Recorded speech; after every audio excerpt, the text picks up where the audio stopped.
देखिए, जहां तक पहलगाम का अटैक का ताल्लुक है, ये हाईली कंडेमनेबल है, खासतौर से टूरिस्ट के ऊपर होना।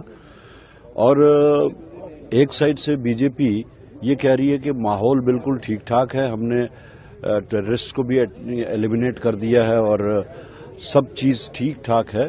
तो मेरे ख्याल में इस चीज के बारे में बीजेपी को बजाय ईगो बनाने के उसको जो लूप होल्स हैं, हम काफी देर से बोलते आ रहे हैं कि जो इंटेलेक्चुअल ग्रिड जो होता है उसमें कहीं लूप होल्स हैं जिसकी वजह से ये सब इस वक्त हो रहा है।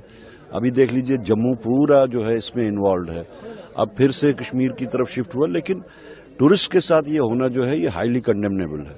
अगर एक साइड से बीजेपी ये दावा करती है कि हालात ठीक हैं, तो मेरे ख्याल में they need to explain, they need to come out with realities जो पूरे मुल्क को गुमराह कर रहे हैं कि यहाँ पे हालात ठीक है।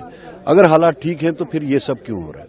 अगर ये सब हो रहा है और दूसरी साइड से वो दावा कर रहे हैं कि सब कुछ ठीक है, तो फिर वो पूरे मुल्क को गुमराह कर रहे हैं। So BJP as well as the government of India owes an explanation to the people of Jammu and Kashmir and to the people of the country कि ऐसा सब क्यों हो रहा है। लेकिन एंड में हम यही कहेंगे कि बहुत ही हाईली कंडेमनेबल। देखिए, सिक्योरिटी का तो हमेशा से यहाँ पे कंसर्न रहा। सिक्योरिटी जवानों ने जो है बहुत ही अच्छे काम किए यहाँ पे, चाहे वो यात्राज हों या बाकी इलेक्शंस हों।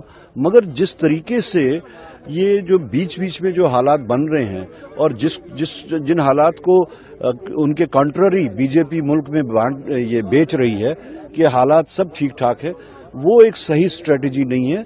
सरकार को, खासतौर से बीजेपी को क्लियर करना चाहिए कि एक्चुअल पोजीशन क्या है, जो वो अभी तक नहीं कर पा रही। वो सिर्फ अपने ईगो को लेके ही आगे चल रही है।